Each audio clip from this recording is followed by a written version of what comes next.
அதிகாலை நேரம் பைபிள் அவர் presented by the National Bible College. கிறிஸ்துவின் சபையார் உங்களை வாழ்த்துகிறார்கள். Welcome to Satellite Bible Classes. வணக்கம்.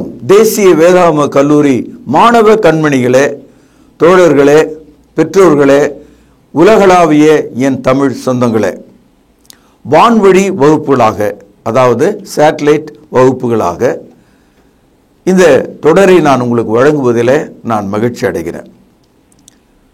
தேசிய வேதாகம கல்லூரி உலகளாவிய வேத மாணவர்களை வசனத்தின்படி படித்து நல்ல பேரும் புகழும் விசுவாசம் அடையும்படி உங்களை நான் ஆசீர்வதிக்கிறேன். இந்த நாட்களில் கொரிந்தியருக்கு எழுதிய 2வது நிருபம், இன்றைக்கு 2ஆம் அதிகாரத்தை படிக்கிறோம். இந்த 2ஆம் அதிகாரத்தில் 17 வசனங்கள் இருக்கிறது. இந்த 2ஆம் அதிகாரத்தில் பவுலடியார் முதலாவது ஒரு செய்தியை சொல்கிறார். நான் உங்களுக்கு ஏதாவது பேசுவதாக இருந்தால், எழுதுவதாக இருந்தால், அதை நான் யாருக்கு முன்பாக செய்கிறேன் என்று சொல்கிறார்.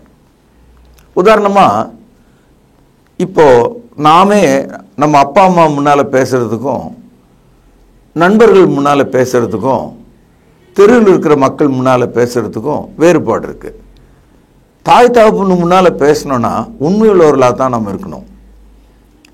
நண்பன் முன்னால் பேசுகிறதா இருந்தால் ஒரு கேலித்தன்மையாக கூட பேசலாம்.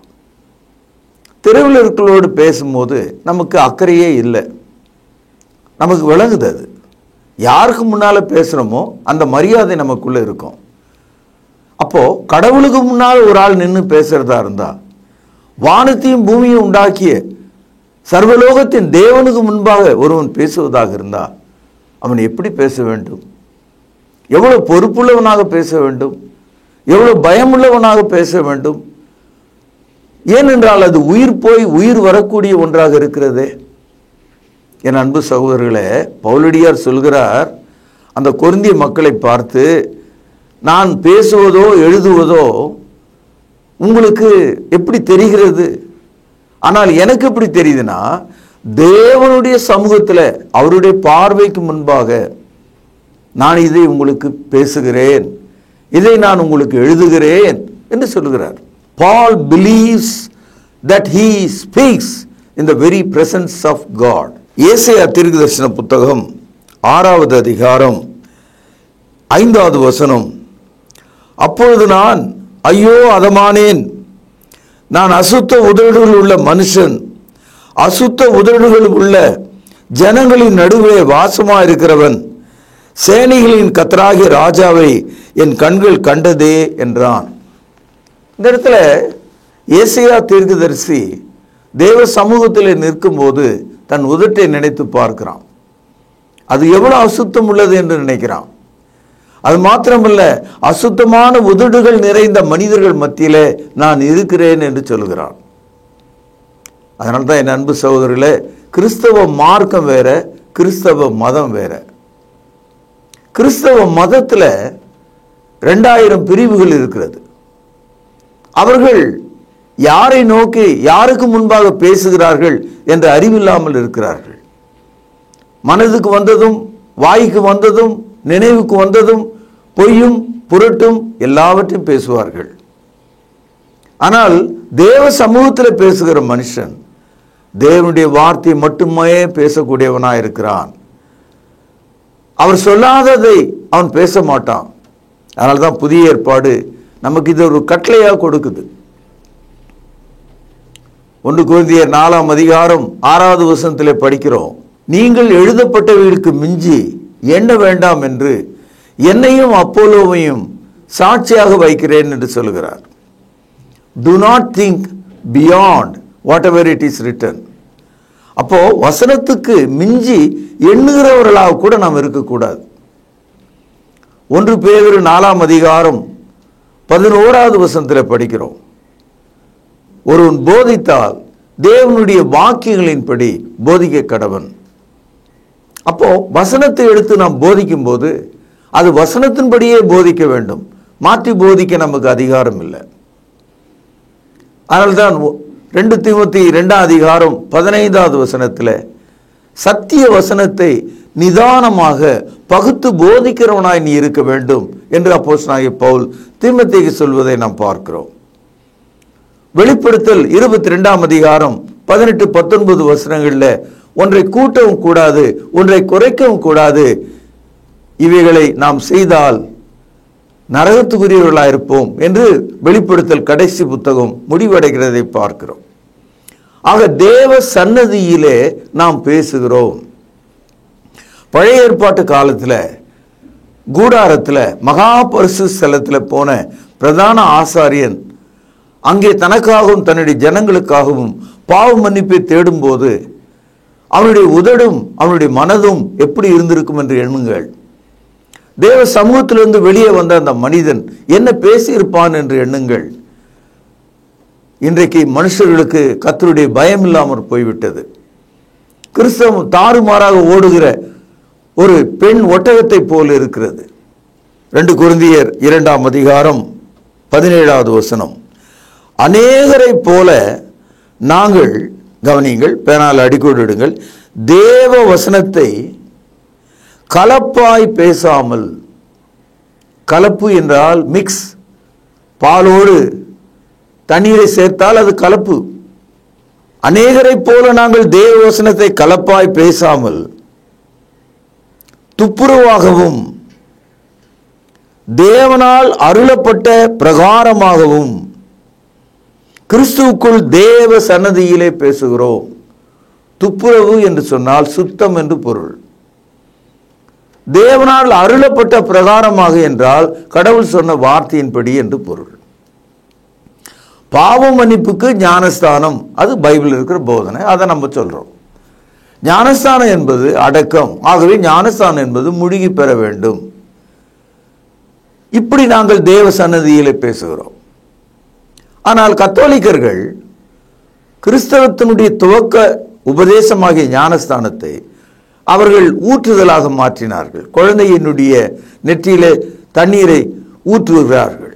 புராட்டஸ்டன்ட் சமயத்தினர் பிறந்த குழந்தைக்கு தண்ணீர் தலையில தெளிக்கிறார்கள். இதையெல்லாம் அவர்கள் ஞானஸ்தானம்னு சொல்றாங்க.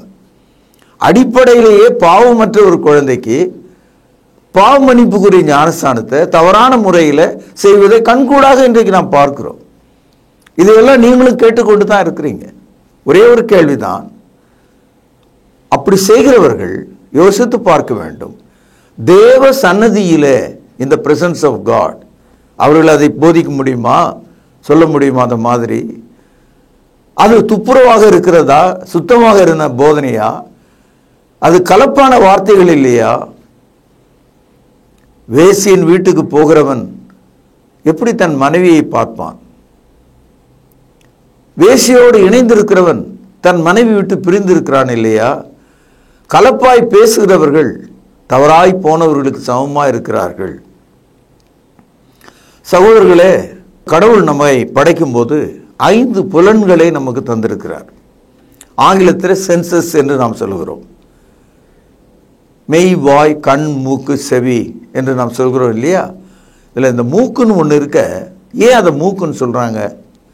மூக்கு என்றால் முகர்வதனாலே, மூக்கு முகருகிறது. இந்த மூக்கை இன்னொரு பேரில் கூட சொல்லலாம், நாசி.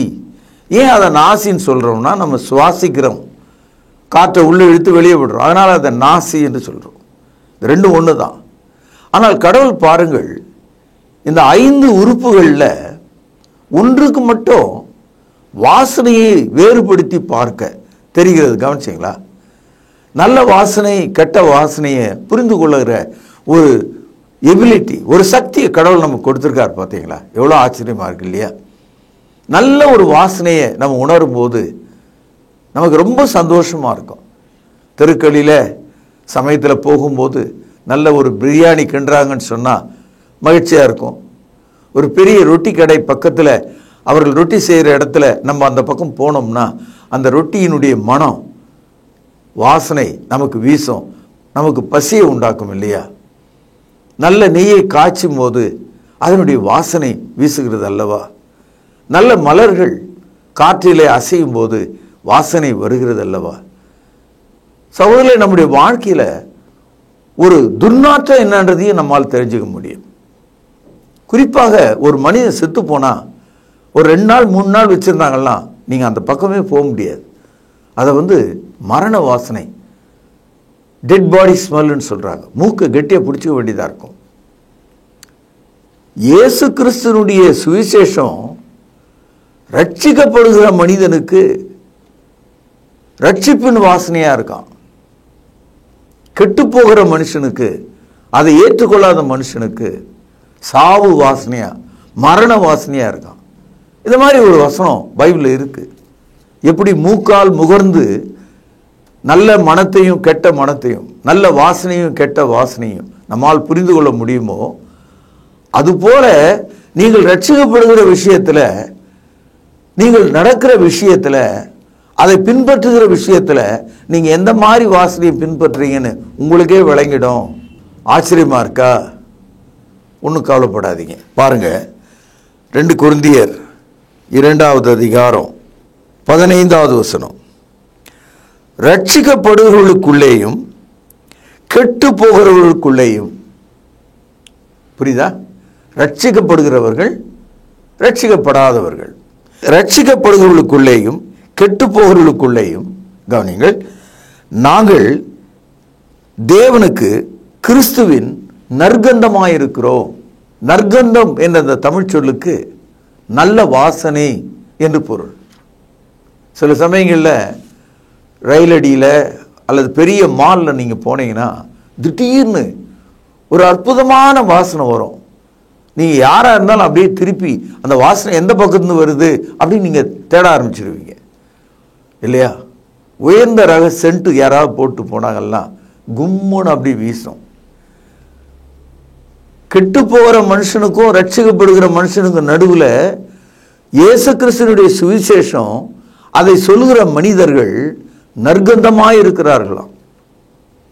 இன்றைக்கும் நம்ம வீடு ஒரு சிறிய நாற்றத்தோடு இருக்கிறது என்பதற்காக வீட்டின் மூலையில் ஏதோ ஒரு வாசனையை அங்கே வைத்து அதனால் அந்த வீட்டினுடைய தன்மையை மாற்றுகிறோம் இல்லையா?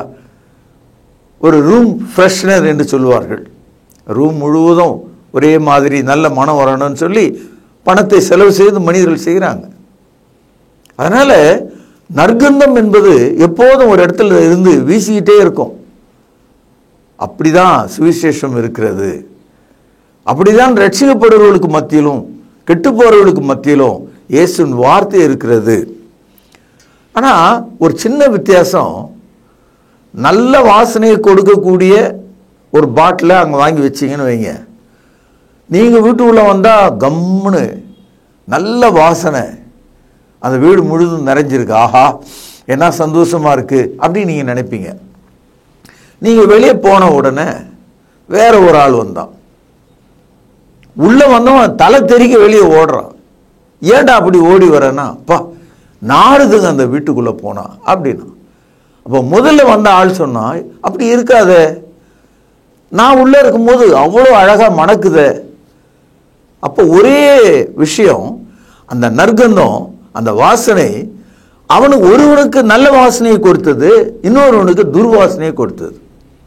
இப்படி இருக்க முடியுமா? இருக்க முடியும். அப்படிதான் பைபிள் போட்டிருக்கு. பாருங்கள், 2 கொரிந்தியர் 2வது அதிகாரம் 16வது வசனம். கெட்டு போகிறவர்களுக்குள்ளே கவனிங்கள், மரணத்துக்கு ஏதுவான மரண வாசனையாகவும் ரட்சிக்கப்படுகிறவர்களுக்குள்ளே ஜீவனுக்கு ஏதுவான ஜீவ வாசனையாகவும் இருக்கிறோம். இவைகளை நடப்பிப்பதற்கு எவன் தகுதியானவன்? கடவுளே இப்படி செய்யும் போது நான் என்ன பண்ண முடியும்னு சொல்றார். வீட்டில் நல்ல சென்ட் தான் மூலையில் வச்சிருக்கீங்க, ஆனால் ஒரு ஆளுக்கு மணக்குது, ஒரு ஆளுக்கு நாறுது. அப்படியானால் அந்த மூலையில் வைத்திருக்கிற அந்த சென்ட் பாட்டிலில் பிரச்சனை இல்லை, இந்த ஆள் மூக்கில் தான் பிரச்சனை இருக்கு. நல்ல மூக்கு உடையவனுக்கு நல்ல வாசனை தெரியுது, கெட்ட மூக்கு இருக்கிறவனுக்கு கெட்ட வாசனையாக தெரியுது. அழிவு போன மூக்கில் எவ்வளோதான் நல்ல வாசனை எடுத்து காட்டினாலும் விளங்காது. அதுபோல பாவத்தில் மனம் திரும்பாத மனிதன், அதை நேசித்து விக்கிரக வழிபாடுகளில் ஊறி திளைத்து அதிலேயே ஓய்ந்து போன மனிதனுக்கு ஜீவ வாசனை விளங்காது. என் அன்பு சகோதரர்களே, இதை நீங்கள் விளங்கிக்கணும். கடவுள் இருக்காரே, அவரே முகரக்கூடியவராக இருக்கிறாராம். ஆதியாகமம் 8ஆம் அதிகாரம் 27வது வசனத்தில் படிக்கிறோம். நோவா பலிபீடத்தை கட்டி பலியை செலுத்தின போது அதை தேவன் சுகந்த வாசனையாக முகர்ந்தார் என்று படிக்கிறோம். God smelled it, Noah's sacrifice, as a sweet smelling aroma. என் அன்பு சகோதரர்களே, ஆதியாகமம் 27:27 அவன் கிட்ட போய் அவனை முத்தம் செய்தான். அப்பொழுது அவனுடைய வஸ்திரங்களின் வாசனையை மோந்து, இதோ என் குமாரனுடைய வாசனை கர்த்தர் ஆசீர்வதித்த வயலின் வாசனை போல் இருக்கிறது. அதாவது யாக்கோபு தன்னுடைய 2 பிள்ளைகளில் மூத்தவனாகிய ஏசாவை அவன் மோர்ந்து பார்த்து அவன் யாரா இருக்கிறான் என்று அவனுக்கு தெரியும். அதே போல யாக்கோபும் கூட தன் மீது தன் சகோதரனுடைய உடையை போட்டு கொண்டு வந்ததுனால அவங்க அப்பாவுக்கு அந்த வாசனை வித்தியாசம் பார்க்க தெரியல. அவர் என்ன சொல்றாரு, என் மகன் வாசனை தான் இவன் மேலே வருது, மூத்த மகன் வாசனை தான் இளைய மகன் மேலே வருதுன்னு கண்டுபிடிச்சிட்டார். அதுக்கு ஒரே ஒரு காரணம், அந்த இளைய மகன் மூத்த மகனுடைய வஸ்திரத்தை போட்டுக்கொண்டான், அவனை போலவே இருந்தான். அது மாதிரி நாம் இயேசு கிறிஸ்துவனுடைய உடையை போட்டுக்கொள்ளும் போது, இயேசு கிறிஸ்துவனுடைய இரத்தத்தால் கழுவப்படும் போது, இயேசுவை நம்முடைய நீதியாக ஏற்றுக்கொள்ளும் போது தேவன் நம் மீது வாசனையை தமது குமாரனுடைய வாசனையாக பார்ப்பார். எபேசியர் 5வது அதிகாரம் 2வது வசனம், கிறிஸ்து நமக்காக தம்மை தேவனுக்கு சுகந்த வாசனையான காணிக்கையாக பலியாகவும் ஒப்பு கொடுத்து நம்மில் அன்பு கூர்ந்தது போல நீங்களும் அன்பிலே நடந்து கொள்ளுங்கள். இயேசு கிறிஸ்துவினுடைய சிலுவை, அவருடைய மரணம் தேவனுக்கு முன்பாக சுகந்த வாசனையாகிய காணிக்கையாக இருக்கிறதாம். Sweet smelling sacrifice. இந்த இடத்துல காணிக்கை என்பது பலி. இயேசு பலியாய் இருக்கிறார் என்று பார்க்கிறோம். என் அன்பு சகோதரர்களே, ரட்சிக்கப்படுவர்களுக்கும் கெட்டு போவர்களுக்கு இடையில வாசனையை கொண்டே மனிதர்களை நாம் தெரிந்து கொள்ளலாம். நல்ல வாசனை கெட்ட வாசனையை நம்மால் பிரித்து பார்க்க முடியும். பாவத்தையும் நீதியும் உங்களால் பிரித்து பார்க்க முடியுமா? வெளிச்சத்தையும் இருளையும் உங்களால் பிரித்து பார்க்க முடியுமா? நல்லதையும் கெட்டதையும் உங்களால் பிரித்து பார்க்க முடியுமா? வாழ்வையும் சாவையும் உங்களால் பிரித்து பார்க்க முடியுமா? அவ்விதமாக ரட்சிப்பையும் அழிவையும் பிரித்து பாருங்கள். கிறிஸ்தவம் ரட்சிப்பை நமக்கு போதிக்கிறது. என் அன்பு சகோதரர்களே, தேவனுடைய பிள்ளைகளாக நாம் இருக்கும்போது, நாம் நற்கந்தமாக இருக்கும்போது, தேவ சன்னதியிலே கலப்பு இல்லாமல் உத்தமமாக பேசுகிறவர்களாய் நாம் இருக்கும்போது கர்த்தர் நம்மை வெற்றி சிறக்க செய்கிறார். நாம் வெற்றி உள்ள வாழ்க்கை வாழ்வதற்கு உதவுகிறார் என்று சொல்லுகிறார். 2 கொரிந்தியர் 2ஆம் அதிகாரம் 14வது வசனம், கிறிஸ்துவுக்குள் எப்பொழுதும் எங்களை வெற்றி சிறக்க பண்ணி எல்லா இடங்களிலேயும் எங்களை கொண்டு அவரை அறிகிற அறிவின் வாசனையை வெளிப்படுத்துகிற தேவனுக்கு தோத்திரம். இங்கே ஒரு வித்தியாசமான ஒரு சொல்லை நீங்கள் பார்க்கலாம். பொதுவாக வாசனைன்னு சொன்னால் அது ஒரு மலரால் வரலாம், அல்லது ஒரு மெழுகு போன்ற ஒரு திரவத்தினால் வரலாம், அல்லது செயற்கையாக மனிதன் செய்த இந்த சென்ட்னு சொல்கிறாங்களே அதனால் வரலாம். இப்போ ஒரு இலையை கிள்ளி முகர்ந்தால் கூட சில இலைகள் நல்ல மணத்தை கொடுக்கும். ஒரு தாவரமும் ஒரு வாசனை உடையதாக இருக்கிறத நீங்கள் பார்க்கலாம்.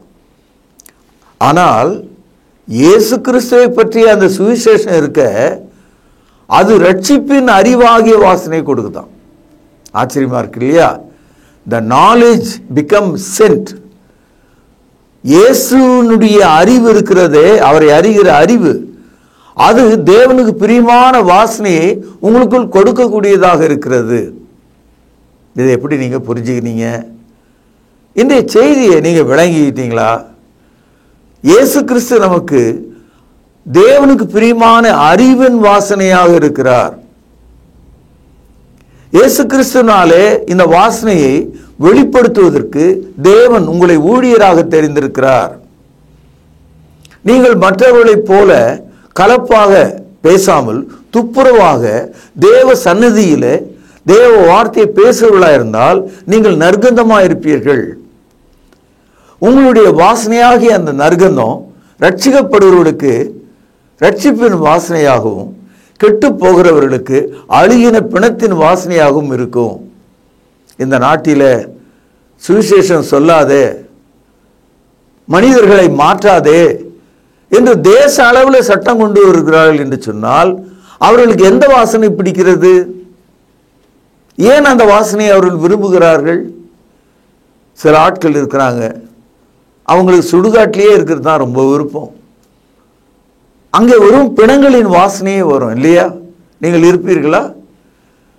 ஆனால் நாடுகள் அப்படிதான் இருக்கு, இன்னைக்கு தேசங்கள் அப்படிதான் இருக்கு, மனிதர்கள் அப்படிதான் இருக்காங்க. நீங்க எவ்வளோ பேசுங்க, எவ்வளோ இலக்கியங்களை பேசுங்க, எவ்வளோ பழமைவாதங்களை பேசுங்க, எவ்வளோ வரலாறுகளை எடுத்து பேசுங்க, எவ்வளோ தொல்பொருள் ஆராய்ச்சிகள் எடுத்து பேசுங்க, அதெல்லாம் நமக்கு தேவைதான். ஆனால் நீ ரட்சிக்கப்படுவதற்காக ஏன் நீ நினைக்க மாட்டாய்? ஏன் நீ விரும்புவதில்லை? நீ ஏன் மரணத்திலிருந்து விடுதலையாகும்படி தெரிந்து கொள்ள விரும்புவதில்லை? ஏன் தேவனுடைய அன்பை உன்னால் புரிந்து கொள்ள முடியவில்லை? அதாவது ஒரு மனிதன் அவன் தலையில் இருக்கிற மண்டை ஓட்டுக்கு கீழே மதத்தை பார்க்கக்கூடாது. When you look at your religion below your skull, it is going to destroy you. Look at your religion above your skull. தலைக்கு மேலே உன்னுடைய மார்க்கத்தை நீங்க தேடணும். வானத்திலிருந்து வந்த இயேசு கிறிஸ்துவின் வழியாக ஜீவ அப்பத்தை நீங்கள் எடுத்துக்கொள்ளணும். ரட்சிப்பை நீங்கள் பெற்றுக்கொள்ளணும். பரிசுத்தாவியை பெற்றுக்கொள்ளணும். பரிசுத்தமாக்கப்படணும். என் அன்பு சகோதரர்களே, 12ஆம் வசனத்தில் பார்க்கிறோம், மேலும் நான் கிறிஸ்துவின் சுவிசேஷத்தை பிரசங்கிக்கும்படி துரோவா பட்டணத்திலே வந்தபோது கர்த்தராலே எனக்கு கதவு திறக்கப்பட்டிருக்கையில், பவுலடியார் சொல்கிறார், கர்த்தருடைய வேலை செய்வதற்காக நான் போன போது எனக்காக கதவு திறந்திருந்தது என்று சொல்கிறார். இந்த இடத்துல நம்ம வீட்டு கதவு திறந்திருந்தது என்ற பொருள் அல்ல, இது ஒரு உருவக பேச்சு. அதாவது அந்த தேசத்தில் மக்கள் கேட்க ஆயத்தமாக இருந்தார்கள், கடவுளுடைய வார்த்தையை கேட்க ஜனங்கள் விருப்பமாக இருந்தார்கள். அதை தான் இந்த இடத்துல கதவு என்று சொல்லுகிறார். இப்போ க்ளோஸ்டு டோர்னா நம்ம அது உள்ள போக முடியாது, ஓப்பன் டோர்னா நம்ம அதற்குள்ள போக முடியும். அதாவது உங்களுடைய மனது கதவுகளை அவர் பேசுகிறார். எனக்காக கதவு திறக்கப்பட்டிருக்குது அப்படின்னா மனது திறந்திருக்கிறது. வாசல்களே உங்கள் தலைகளை உயருங்கள், அனாதி கதவுகளே திறவுங்கள், மகிமையின் ராஜா உட்பிரவேசிப்பார் என்று சொல்லப்பட்டது.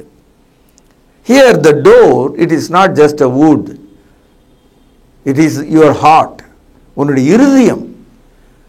அந்த பட்டணத்தில் உள்ள மக்கள் தேவ வசனத்தை கேட்க ஆவலாக இருக்கிறார்கள். ஆனால் சாத்தானுக்கு அது பிடிக்காது. அவன் கதவு பூட்டி சாவி எடுத்துட்டு போயினே இருப்பான்.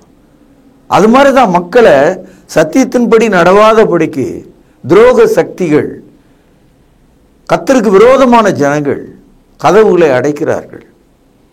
இனி உலகத்தில் இவ்வளோ நாகரிகம் முத்தி போன ஒரு காலத்தில் ஒரு மனிதனை நல்லவனாக மாற்ற வேண்டும் என்ற இந்த சுவிசேஷத்தை மக்கள் வெறுக்கிறார்கள்.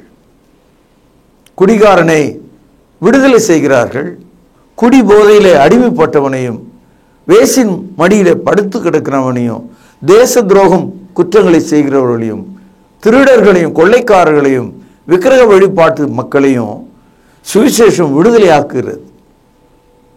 இந்த வேலையை செய்யாதன்னு சட்டம் சொல்லுதுன்னா அது அந்த சட்டத்துக்கு பின்னால் யார் இருக்கான்னு நீங்கள் பார்த்துங்க.